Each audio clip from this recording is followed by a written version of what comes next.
Something else that I also disagree with, and then you're going to answer this, because all of this keeps getting framed. Now, I said initially, I'll agree with all of that, and then I'll ask you a question about Ukraine. But now I want to challenge the framing of one of these things. We talk about vital security interests. I don't buy it. I don't agree with it. I've seen you talk about the funnel. I've seen other people talk about geography. Historically, Russia's been invaded a number of times through Ukraine. But like, I have to ask you honestly, if Ukraine was to join NATO, do we really think that there are going to be troops invading Russia? Does Putin really think that Ukraine's ascension into NATO means there's going to be some sort of ground invasion or some sort of like threat of force from NATO into Russia? Like, if so, it hasn't happened in the Baltics yet. We haven't seen it anywhere else. Like, what, like, is there, I disagree that there is an actual security interest in Ukraine. I think that the interest lies more in the rebuilding of the empire and more of Putin establishing his order farther out from Moscow.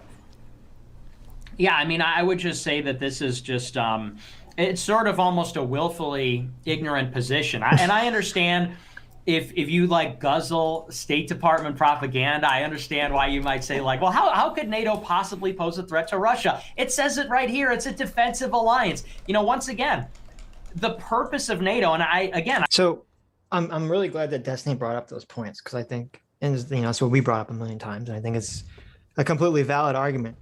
Unfortunately, you know, Nick kind of vacillates in how he argues about whether he actually like. He'll engage with in good faith to some extent, but then the second like he sort of doesn't have an argument or he's kind of on losing foot, he just immediately switches to kind of like debate tactics mode. Mm-hmm. And so, because the very specific question is, you know, well, explain to me what the actual threat is from, you know, Ukraine, as opposed to any of the other countries that, you know, NATO borders with Russia.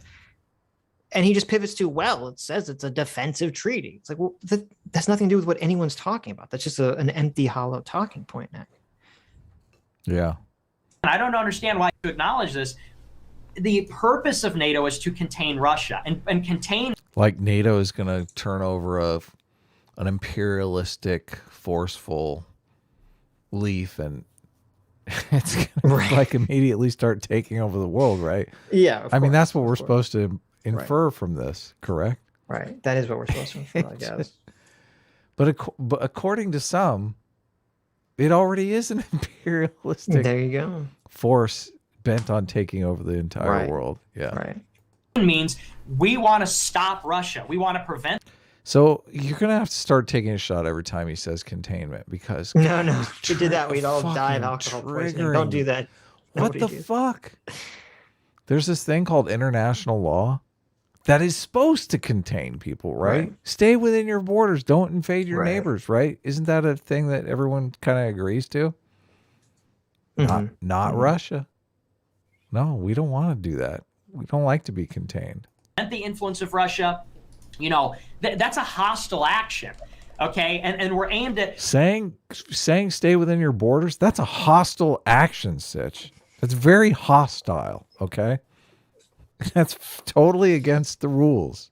Staying creating within your borders, a sort of wanting to trade with other countries. These are very hostile actions. I know. Yes. Very threatening. Very this scary. Is the thank you. This is the soft imperialism of Ukraine and NATO. Yeah. Circle around Russia. We want to contain. That's what NATO is for. And NATO is more than 10-1 more powerful than Russia. And so NATO then moving into the Black Sea, moving into Crimea, moving into Ukraine, 100 kilometers from Moscow, just by its very existence, this presents a security threat to Russia. You could say all you want, well, I can't imagine a scenario. Well, American leaders talk about this stuff all the time. I mean, ever since the Russian incursion into Crimea and their support for the Donbass, we hear from American leaders, they say, Putin's a killer, Putin's a thug, Putin's a dictator. We know that it is the wet dream of the neocons and of the Council on Foreign Relations and the State Department to depose Putin. This is why Western agencies back Putin's opponents like Navalny and some of the opposition parties. We know that this is what America does. They spy on Russia. We know that we back the anti-Putin resistance. It's the wet dream. Yeah, but none of this is answering the question at all. How does this manifest in Ukraine at all? How does the physical location of Ukraine change any of the things that you're talking about. He hasn't answered this, that the entire core of his argument is that Ukraine represents a security threat. And he hasn't explained how it does. Just that it does. Yeah, I hear those missiles fly like a distance. Can't they just launch them from Germany? Why do they have to nuke Moscow from Ukraine? Yeah. That seems like a dumb idea. There's NATO countries on Russia's northeast border. Right. Okay. The missiles will fly from there. The missiles will fly from the U.S. The missiles will fly from the submarines that are all over the the waters everywhere. The same thing with Russia. Like if the location was such an issue, okay, then why would the U.S. care? Why wouldn't the U.S. just nuke Russia? Why would we be afraid of Russia in a nuclear war? Because we'd say, well, they can't nuke us. We're across the world from them, right? They can though. They can though. Yeah. So that's why this argument has never materialized. Right. If they couldn't, we would send troops over there. Yeah, probably. We would. Probably. Be like, oh, we're a safe distance away. Fuck it. Yeah. States to have a color revolution in Russia, just like they had in Ukraine, just like that in Georgia, just like that in Kazakhstan. And so the idea that we can't possibly fathom a scenario where Russia would be threatened again, more than 10 to 1. That'd be like if I went outside your house with a tank and a nuclear bomb and a light machine gun, and I came there and said, I fucking hate Destiny. I was like, but don't worry, I'm just here to protect like your neighbors or something. And you're like, oh, well, he said it's defensive. That's okay. Again, you have to look at the history here. Well, no, it'd be like if you came with a tank outside your house and you said, I'm protecting this house. And for the last 60 years, you've had your tank pointed at them and all their friends. And they've had their tanks pointed at you. And I say, well, what is this one tank being in this one place closer to me? How does that make any difference? What's the difference exactly here? Yeah. Look, they're trying to contain them. Just okay.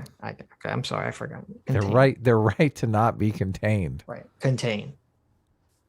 Of the Cold War. The antagonism between the West and the East doesn't evaporate. Well, and also, it doesn't even, like, this argument, Nick's already ceded this argument doesn't even make sense because he's already conceded that it doesn't seem remotely militarily possible for Russia to hold Ukraine, even if they take over it. And if that's true, then this is all a fucking moot point because Russia could go and smash up Ukraine. And NATO, like Ukraine doesn't have to be a NATO member for NATO forces to march through Ukraine to get to Russia. If there is some magical geographic, magic there that they have to have Ukraine. And if Russia can't shore up and defend Ukraine and control it, then this is all moot and this doesn't matter because fucking NATO would just march right through Ukraine. And you think Ukraine after this would care if NATO marched through its country? No, they'd welcome them. They're begging NATO to come in right now. What are you talking about? Yeah, exactly. So none of this argument makes no sense at all from any possible interpretation. NATO is literally trying to give them jets right now, but they can't find an intermediary that's not going to escalate the situation. Right.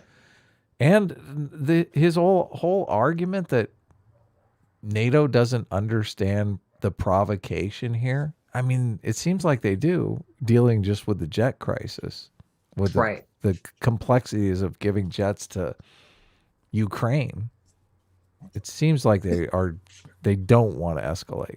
It seems like Russia didn't understand the provocation. Yes. Russia just wants to install a puppet government. That's the whole purpose of this thing. Like if Zelensky was gone, this thing would be over. Right. Yeah. Right. He's probably got a president in waiting in Ukraine, right?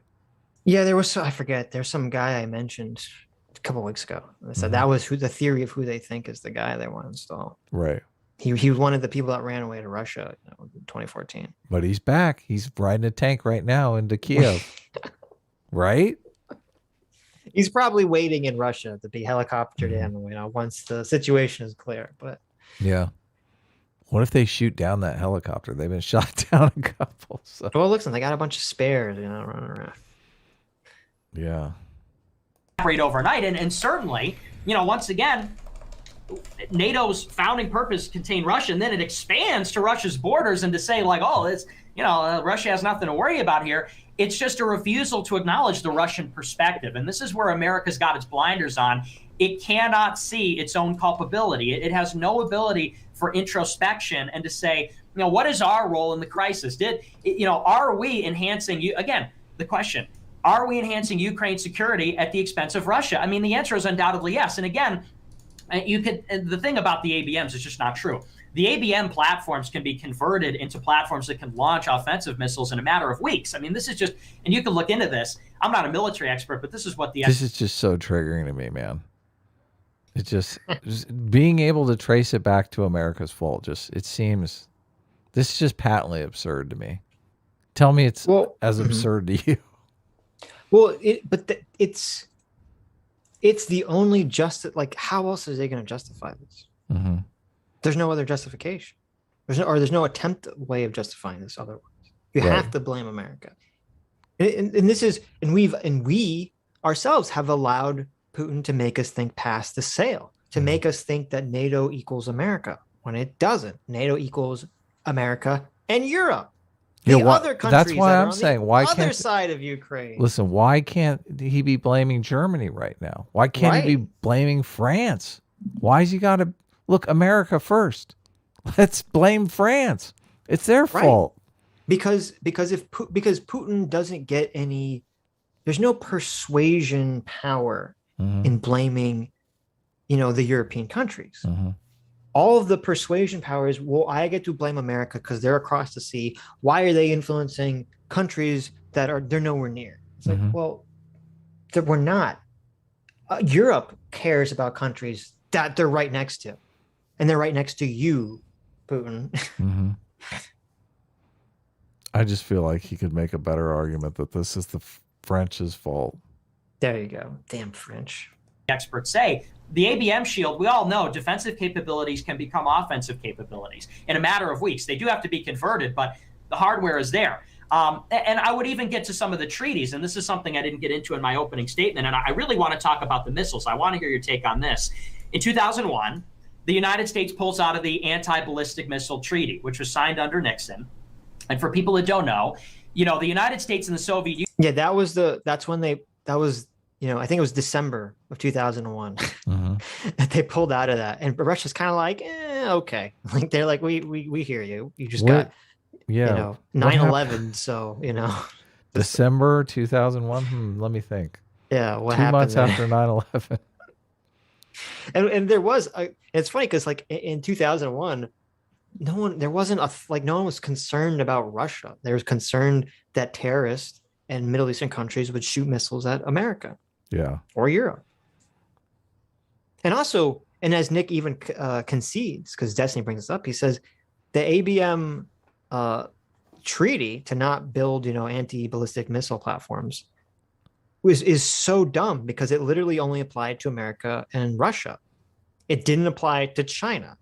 It didn't apply to Pakistan. It didn't apply to North Korea. It didn't apply to any of these other countries. So, why should, from Russia's perspective, why should they, handicap themselves, from possibly getting shot missiles out from China or something? Mm-hmm. Yeah. Union agree we're going to build anti-ballistic missile systems because it undermines mutually assured destruction.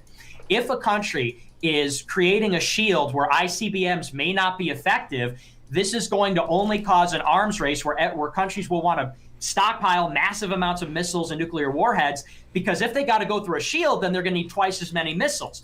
So the Soviet Union and the United States agree, okay, no ballistic missile shield, shooting down missiles is not part of our doctrine because this would incentivize an arms race. Well, in 2001, the United States pulls out of the treaty and says, you know what, we're going to build an anti-ballistic missile shield.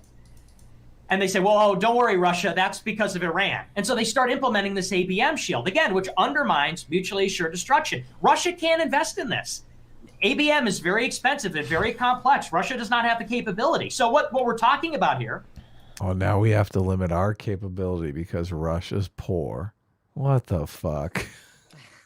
What the fuck? The Nick Fuentes, the bleeding I heart know. leftist, you know. I know. I'm going, what is happening here, Sitch? know. This is insane. Well, but that's why like, it's very obvious to me that this is all post hoc rationale. You know, he's trying to find arguments that he can meld to kind of cover up whatever, you know, what the real motivation here See, is. America is rich. We have the capability to develop these systems here, but Russia, they can't afford that kind of shit. They're very poor. They got the pores going on, okay? It wouldn't be fair for us to develop this really cool stuff, and they can't participate. Think of them. Think how bad they'll feel. Oh, it's disrespectful to them.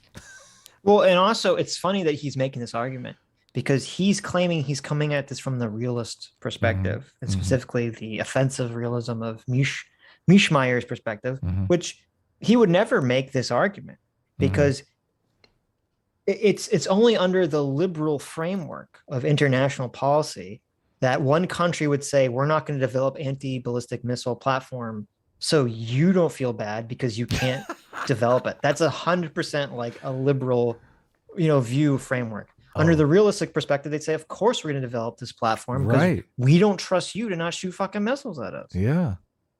Neener, go fuck yourself. Right, exactly. You don't like it? Fuck off.